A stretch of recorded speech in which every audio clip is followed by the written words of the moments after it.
그 양곡관리법 결국 거부권을 행사했어요. 어저께 밤에는 제가 거부권 초읽기라는 제목을 달긴 했는데 결국 대통령이 거부권을 행사했습니다.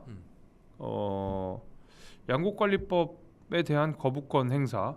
사실 이제 대통령 입장에서는 지금 여소야대 정국이기 때문에 유일하게 이게 악법이다 싶으면은 할 수 있는 방법이 사실 거부권 행사하는 것밖에 없거든요. 네.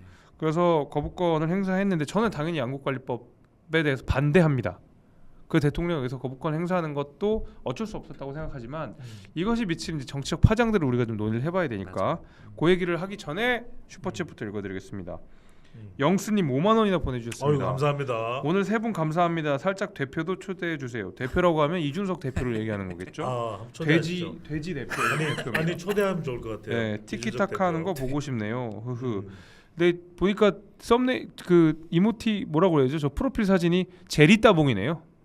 제리. 네, 체리 통과 따봉 제리, 아니고 제리. 제리 따봉. 네, 맞아요. 제리 따봉. 제리 따봉입니다. 예. 예. 그리고 또 우리 박도우님이 음. 777777 777775. 아유, 감사합니다. 감사합니다. 행운의 숫자를 무려 4개나 보내주셨어요. 남양주 현수막 보면 뽀얀 얼굴의 곽관용님 너무 잘생기셨어요. 이거 지인일 가능성이 굉장히 높다라고 네, 생각됩니다. 여기서 이러시면 안 됩니다. 네. 그리고 그 관관용이네 심지어. 네. 관관용님. 관관이. 네. 근데 우리 곽관용 위원장은 얼굴 뽀얗지 않아요. 너무 잘생기셨어요. 저건 좀 거짓말이에요. 그 보정이 좀 들어가잖아요. 아니, 저기 현수막은. 보정이 들어가도 그렇지. 우리 박동훈님 보니까 사무장이시네. 저희 박관영 위원장, 박관영 지역위원회 사무실에 농담이고요. 예, 아니 감사한데 여기서 이러시면 안 됩니다. 네. 고맙습니다.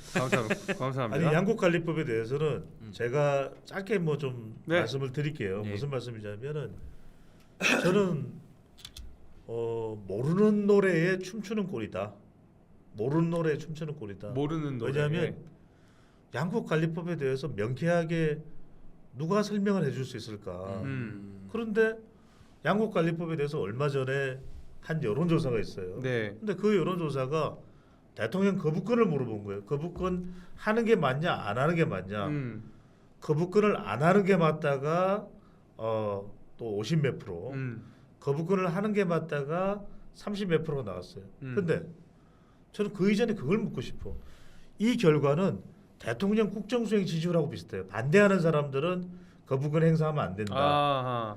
윤석열 대통령을 지지하는 사람들은 거부권을 행사해야 해야 된다. 된다. 그런데 나는 곽 박사님한테도 여쭤보고 싶어요. 정말 이 양곡관리법을 잘 이해하고 계신지. 제가 이게 양곡관리법 찾아봤더니 너무 어려워. 그거 막 중재안이 나와서 그죠? 난 이해 못해요. 어렵죠. 예. 나도 뭐 공부할 만큼 공부했는데 이해 못해. 과연 이 찬반을 이야기하는 사람들이 내용을 이해하고 응답을 하는 했을까? 거냐? 그러니까 이게 모르는 노래에 춤추는 꼴인 거예요. 네. 아하. 이건 여론이 아니야. 제가 데이터 전문가지만 그렇죠. 데이터를 자의적으로 해석하려는 것이 적어도 양곡관리법에 대해서 얼마나 잘 알고 계십니까를 물어봐야 돼요. 저는 그래서 이게 지금 대통령 거부권 행사 이런 걸 떠나서 내용도 모르는 걸 가지고 지금 통과시키고 내용을 모르는 걸 가지고 국민들한테 이 양곡관리법이 쌀값 안정화에 도움이 된다 어쩐다 이야기를 한다 하는 것이기 때문에 저는 이 법은 지금 통과를 떠나서 국민들에게 뭔지를 제대로 알려야 돼요. 아하. 이게 지금 그걸 안 하면 그걸 떠나서 더불어민주당이 이걸 정말 통과시키기 때문에 국민들로 하여금 알게끔 만들어서 공감대를 얻게 만들어야 되는데 그걸 안 하면 이건 직무유기예요. 자, 검수완박법 나는 뭐 검찰 수사권 기소권 분리 다 좋다 이거예요. 네. 근데 작년 5월달에 그거 통과될 때 국민들이 뭐라고 검수완박 내용 우리 잘 모르겠다. 국민 여론이 그랬어요. 또 국민 여론이 이거 왜 이렇게 빨리 통과시키려고 그러냐. 정 필요한 거면 윤석열 정부가 되더라도 여전히 국회는 다수당이잖아요. 그럼 그때 통과시켜도 되는 거 아니냐라는 이야기가 나왔던 거죠. 100% 동의합니다. 저도 비슷한 말씀인데요.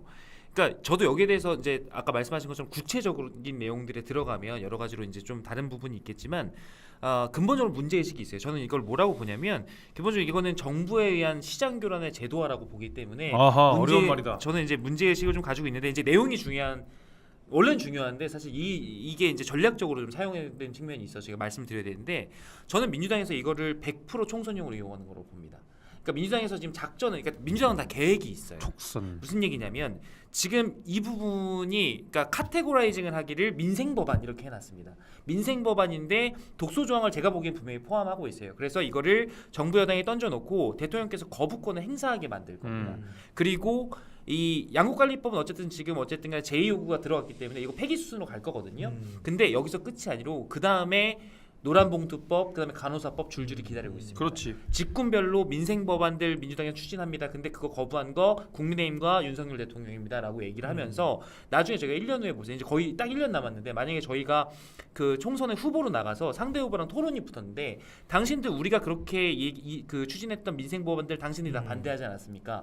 거부권 행사하지 않았습니까?라고 얘기를 했을 때 지금 설명하지 않으면 궁색해집니다. 그때 갖고 얘기할 수가 없어요. 그래서 아까 소장님 말씀하신 대로 우리가 지금 여기에 대해서 독소 조항이 뭐가 있는지 문제의식이 있다면 이런 부분들을 국민들께 계속해서 알리려는 노력을 여당 사이드에서 그러니까 당이 해줘야 돼요. 대통령실에서 이걸 세세하게 할 수가 없습니다. 맞아. 당에서 싸워줘야 돼요. 근데 아까 전에 얘기한 것처럼 무슨 지금 김재원 최고위원 논란 관련된 얘기하고 있고 정광훈 목사 선을 근님하니 뭐 이런 얘기하고 있으면 사실은 당에서 지금 직무유기하는 겁니다. 지금 당에서는 사실 이 양국관리법이라든지 간호사법이라든지 노란봉투법이라든지 이런 부분들에 대해서 확실하게 적극적으로 디펜스하는데 모든 총력을 기울여야 되는 거거든요. 그래야 나중에 총선 때도 할 얘기가 있어요. 근데 그걸 못 하고 있기 때문에 좀 안타까운 겁니다. 저도 이게 곽 박사 말씀에 공감하는 게 짧게 부연하면 그래서 우리가 팩트 체크 팀이 있어야 돼요. 당에서. 실제 오바마 정부에서는 팩트 체크 팀을 가동을 했어요. 오바마 정부에서 적어도 양국관리법이 지금 더불어민주당이 이야기하는 양국관리법이 뭐냐 그 내용과 그 내용의 문제점을 이야기를 하고 적어도 이렇게 했을 때 이것이 더 합리적인 방안이 되고 그 합리적인 걸 통해서 농민들에게 정말 필요로 하는 정말 그 지원이 있어야 되는 농민들에게 필요한 그리고 그들이 원하는 정책을 하겠다. 그걸 당해서 여의도 연구원을 통해서 맞습니다. 정책을 심의하고 그것을 정책위의 의장이 내놓는 그런 당의 모습으로 가야 돼요. 그게 당이죠, 맞습니다. 근데 그 배 소장님이 말씀하신 대로 양국관리법의 내용이 어려워요. 보니까 뭐 쌀 생산량의 3%에서 5%뭐 줄고 뭐가 어떻게 됐을 때 그때 이제 수매를 한다 뭐 이런 거니까 사실 뭐 계산식도 나오고 뭐 복잡하죠. 아니 우리 블랙캣님께서 굉장히 중요한 말씀을 해주셨어요. 그러니까 저런 궁금증을 가지고 또 의심이 들고 의문점이 있다는 이야기는 아직까지도 그게 충분하게 논의가 안 된 거예요. 맞아요. 근데 제가 한 가지 확실하게 짚을 수 있는 건 곽관용 위원장이 이거 정치적인 목적이라고 얘기했잖아요. 근데 정치적인 목적 중에서도 저는 딱 저걸 통과시키고자 했을 때 그 느껴지는 바가 있었습니다. 뭐냐면 결국 호남이에요. 민주당은 호남. 우리나라에서 가장 쌀 농사를 많이 지는 데가 어디? 호남. 민주당의 정치적 안방 어디? 호남. 근데 지금 호남에는 어떤 문제가 있느냐? 가뭄이 굉장히 심각합니다. 근데 그 가뭄이 심각해진 이유가 특히 이제 광주광역시 같은 경우에도 이게 그러니까 저수 시설을 만들기 위해서는 어느 지역 하나가 희생될 수밖에 없어요. 되게 이제 물 안에 갇혀버리고 이러잖아요. 보를 설치해야 되니까. 그렇죠. 한 지역을 이제 피해를 보게 되거든요. 근데 만약에 이게 그 정상적으로 막 정권 교체도 되고 이러면 서로 공약도 걸고 이러는데 어차피 민주당이 되니까 굳이 어디 하나 희생시키지 않기 위해서 어차피 내 손에 피 묻히지 않기 위해서 그냥 폭탄 돌리기 계속 하고 있었던 거예요. 그러니까 지금 광주광역시 같은 경우에는 그 지역의 어떤 크기라든지 뭐 거기서 소비되는 물의 양이라든지 이런 거에 비해서 저수 시설이 너무 안 돼 있어요. 지금 거의 다 말랐거든요. 그래서 중앙 언론보도에 잘 안 됐는데 보니까 급수 조절을 벌써 하기 시작했거든요. 당연히 농업용수는 더 없습니다. 그러니까 지금 호남에 이런 들끓는 민심들이 지금 계속 있는 상태예요. 이거 하나를 민주당이 어떻게든 처리를 해야 되는데 지금 당장 저수시를 못 만든다고 할 거거든요. 그러니까 결국 쌀 문제를 건든다고 생각이 돼요. 제 개인적으로는. 그런 있겠네요. 네, 저는 그런 게 하나가 있고 두 번째는 결국엔 또 이재명 대표 때문이라고 생각합니다. 원래 호남에서 흔들리면, 그러니까 윤석열 대통령이 서문시장에 가서 보수 지지층 결집을 해놓고 확장을 하려고 하는 것처럼 민주당 역시도 호남에서 결집이 흩어지면 선거에서 지거든요. 그렇잖아요. 흔들리잖아요. 근데 지금 호남 민심이 예전 같지 않다고. 뭐 국민의당이 나오네. 뭐 호남에 또 제3정당이 출연해서 호남을 다 쓰네. 이런 얘기들이 계속 있는 상황이기 때문에 민주당 입장에서는 상징이법이라고 불릴 만한 내용. 음. 우리가 호남을 이만큼 챙긴다라는 걸 어떻게든 보여주고 대통령이 거부권 행사할 거 아니까 저거 봐라 저 사람은 우리 호남 차별한다. 이 시나리오로 저는 보여요. 저는 원론적인 좀 말씀을 드리고 싶은데 제가 이 법에 대해서 이 구체적인 내용에 대해서 뭐 여기서 다 얘기할 수는 없지만 저는 그러니까 이렇게 농민들의 쌀 가격이 너무 떨어지고 그다음에 남는 잉여 물량이 너무 많고 이러면 국가가 조치를 취할 수 있다고 봅니다. 특정 시점에 어떤 비상한 결정을 가지고 대통령실에서 혹은 여당에서 이렇게 추진할 수 있죠. 근데 저는 이런 것들을 이게 시장의 어떤 가격 수요와 공급을 조정할 수 있는 것들을 이렇게 법과 제도로 규율하는 순간 저는 기본적으로 이게 나중에 그 장기적으로는 또 걸림돌이 될 때가 분명히 있을 거라고 생각하거든요. 그러니까 그 전에 노동개혁과 관련해서 저희가 그 노조에 관련된 법을 추진했을 때도 그렇고 그다음에 지금 이 양국관리법을 이제 거부권 행사한 것도 마찬가지고 기본적으로 저희가 생각할 때 이런 부분들을 장기적인 이제 효과까지 고려하고서 이제 하는 결정들인데 문제는 뭐냐면 이런 그 국가에 필요한 장기적으로 필요한 결정들을 하는 것 자체가 지금 그 여소야대 정국에서 대통령이 할 수 있는 게 거부권 행사밖에 없다 보니 자꾸만 이런 식으로 가게 되면 대통령이 독선적으로 국정을 운영한다라는 이미지가 씌워질까봐 그게 걱정인 것이고 제가 봤을 때는 민주당이 노리는 게 그걸 것 같거든요. 그래서 다시 한번 말씀드리면 지금 이런 부분들은 대통령께 너무 부담을 전가하기보다는 당에서 어느 정도 1차적으로 싸워줘야 된다. 말씀하신 대로 캠페인이나 이런 걸 통해서 진실을 알리고 계속해서 국민들과 토론하고 막 이런 것들을 계속해서 기획하는 수밖에 제가 봤을 때 지금 돌파구가 없다. 이런 말씀 강조드리고 그럼에도 싶습니다. 불구하고 나는 정부가 또 할 수 있는 역할이 있다고 봐요. 그러니까 네. 굉장히 김지섭 위원장이 중요한 이야기를 한 게 결국 정치가 국가를 망치게 하고 있는 거예요. 왜냐하면은 호남의 이 가뭄을 해결할 수 있는 것은 양국관리법이 아니에요. 아 그럼요. 왜냐하면 어떻게 하면 우리가 지역에 큰 피해 없이 관계 시설을 할 수 있을까? 또 그렇지. 더 중요한 것은 결국 계속해서 지구가 메말라가는 것은 이건 기후 환경 변화의 문제이기 때문에 그렇죠. 어떻게든 우리가 바닷물을 좀 담소할 수 있는 그런 기술도 우리가 가지고 있거든요. 투산중공업이 이 중동에 리비아나 이런 곳에 담수 시설을 해서 상당히 또 기술이 축적돼 있는 게 있어요. 네. 그렇다면 만약에 전라남도 그렇다면 우리가 뭐 해수를 끌어들여서 담수하는 사업도 전개할 수가 있고 또 하나는 이런 담수 관련된 부분들을 더 적극적으로 윤석열 대통령이 국무회의를 통해서 호남에 대한 배려, 또 지원 대책 이런 것들을 강구하는 모습도 필요로 해요. 또 하나는 지금 가물어서 전국에서 굉장히 이 산불이 많이 나고 있잖아요. 이런 또 어떻게 하면 우리가 소방 시설을 실제로 이제 캘리포니아 같은 경우에는 워낙 이게 우리가 호남의 농업만 생각하는 건데 이 그렇게 정치가 흘러버리면 그러면은 수산 또 어민들이 문제가 있다면 그렇죠. 그걸 예. 또 다른 식으로 돈 풀어서 해결할 것도 생선 아니고. 다 사주자 이럴 거예요. 그건 안 되잖아요. 그건 아니죠. 그러면 지금 살림이 저렇게 또 불이 타버리면은 분명히 우리 또 임업하는 사람들이 상당히 힘들 수밖에 없어요. 그 얘기 나올 그렇다면 거예요.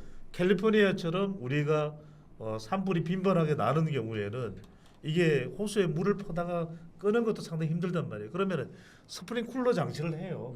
그런 것도 한번 생각해보고 그런 걸 적극적으로 윤석열 대통령이 호남에 대한 배려 어떻게 하면 호남에 대해서 뭐 국가 균형 발전을 위해서 할 수 있는 역할을 또 이야기하는 건 또 필요한 거죠. 맞아요. 저런 지금 말씀하신 게 더 근본적이고 장기적인 정책 대안이에요. 그리고 그러니까 그 제가 이제 생각하기로는 이제 양국관리법이 결국에 이제 농가 보호인 거잖아요. 농민도 뭐 보호하고 이렇게 되는데 그 국민의힘도 그렇고 저도 그렇고 농민 보호하지 말자는 얘기가 아니에요. 그럼요. 그들을 그냥 납두자는 얘기도 아니고요.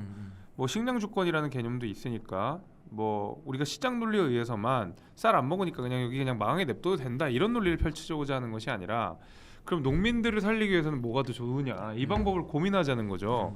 그러니까 방법이 여러 가지가 있을 수 있잖아요. 인센티브를 주는 방식이 있을 수 있고 뭐 예를 들면 또 다른 제도를 통해서 어떤 더 양질의 쌀을 그 더 잘 팔 수 있게끔 만드는 방식으로 할 수도 있는데 그러니까 남는 잉여 농산물을 다른 제품으로 유도하는 방식도 그런 있을 수 것도 있어요. 있을 수 예, 있고요. 예. 그러니까 근데 지금 같은 경우에는 농부들이 과잉 생산을 했다. 이건 쌀을 그 쌀을 남는 쌀을 정부가 사준다. 내용이 좀 바뀌었지만 결국 결론이 이거거든요.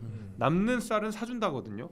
근데 우리가 지금 농가보호를 위해서 보면 뭐 친환경 직불금제 이런 게 있어요. 그러니까 친환경 농사 방식으로 하게 되면 지원금을 주거든요. 그러면서 계속 뭐 농약도 덜 쓰고 이렇게 유도를 하거든요. 그렇죠. 마찬가지로 이런 식으로 특정한 방향성으로 유도를 하게끔 만들어주는 제도가 필요한 동기부여를 거예요. 해야 되겠죠. 근데 이게 어려워요. 하기가 집행도 어렵고 왜냐면 감시관이 가서 바꿨는지 안 바꿨는지 확인도 해야 되는데 장기적으로 우리 농민들을 튼튼하게 만들고 농가를 단단하게 만들려면 이런 방식들을 고민을 저는 해야 된다고 생각이 되고 지금 양국관리법은 결국 양에 초점이 맞춰져 있는 거거든요. 생산 양에 경쟁력 강화는 관계가 그렇죠. 없어요. 경쟁력이나 이런 문제에 상관없어. 그냥 양을 다 채우면 그리고 이 조건에 컨디션이 딱 맞았을 때 쌀이 나오면 이 전량을 그냥 가지고 와주는 방식이거든요. 가장 그 과잉 생산을 촉진할 수 있고 그다음에 저가 품질의 어떤 저품질의 미국을 생산할 수 있는 메커니즘이 돌아간다는 면에서 저는 이제 그런 면에서 반대를 하고 있고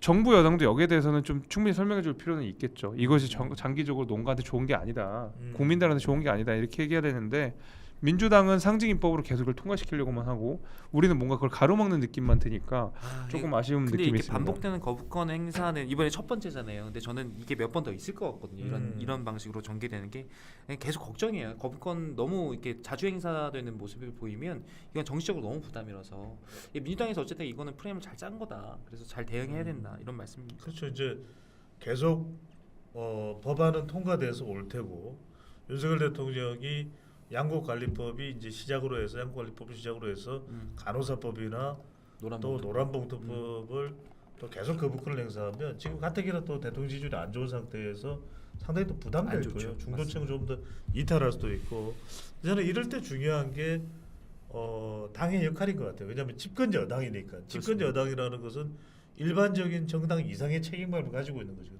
당에서 어떤 대안이 더 필요한지 그런 대안을 또 내놓는 것도 상당히 중요한 거예요. 아 그럼요. 그러니까 양국관리법이 아니라 업그레이드된 양국관리법의 또 다른 이름으로 그 법안은 우리도 생각하고 있다. 이 안을 낸다. 맞아요. 정말 중요한 거는 우리가 MZ 세대를 위한다면서 MZ 파리를 그렇게 했지만 정작 MZ 세대의 마음을 이해했나요? 못했잖아요. 그런데 이 양국관리법도 정말 힘들게 일하는 농민들의 마음을 담아낸 법일까? 간호사법이면 정말 24시간 응급실에서 제대로 앉아보지도 못하는 그 간호사의 마음을 정말 충분히 고려해서 반영이 된 그런 법일까? 나는 노란봉투법도 그래요. 정말 근로자, 정말 힘들게 고생하는 그 근로자의 마음, 그 근로자의 상태를 환경을 담아낸 법일까? 그게 중요한 거죠. 그렇습니다. 오늘 뭐 벌써 방송 시간이 이렇게 돼가지고 저희가 또 이야기를 더 못하게 되겠지만은 여하튼 그 거부권이라고 하는 것 자체가 이게 정치적으로 좀 부담스럽죠. 아무래도 뭔가 뭐 입법 그러니까 어쨌든 우리는 권력 분립이 있는 나라인 거고 이제 입법부에서 법안을 내서 법안을 통과시켰는데 대통령이 그걸 딱 막아서는 느낌이 어떻게 보면 좀 좋진 않지만 대통령의 거부권도 헌법상 걸리잖아요. 할 일은 해야죠. 그래 할 일은 해야죠. 예, 욕을 먹더라도. 그게 이제 더불어민주당에서는 곳곳에 이제 현수막이 붙을 거예요. 거부만 하는 거북한 대통령. 그래서 걱정인 거죠. 뭐 농민을 뭐 보호하지 않는 뭐 이렇게 가겠지 또. 근데 뭐 그런 거 하루 이틀 아니어서 저희가 또 잘 대응하고 민주당의 악의적인 프레임을 하면 또 우리 정치와수다에서 배 소장님이랑 곽관용 위원장이 또 잘 짚어줄 거니까 그 내용으로 우리 또다시 다음 주에 또 만나서 이야기하도록 하겠습니다. 자 오늘 방송은 여기까지고요. 마지막으로 한 번 더 말씀드립니다. 저희 그 굿즈 그 나오니까요. 요거 잘 해주시고 우리 정치와수대 서주대감 송문희 형의 새 책도 요것도 많이 관심 가져주시길 바라겠습니다. 많은 관심 다시 한번 부탁드리면서 저희는 인사드리겠습니다. 다음 주에 뵙겠습니다. 감사합니다. 사랑합니다.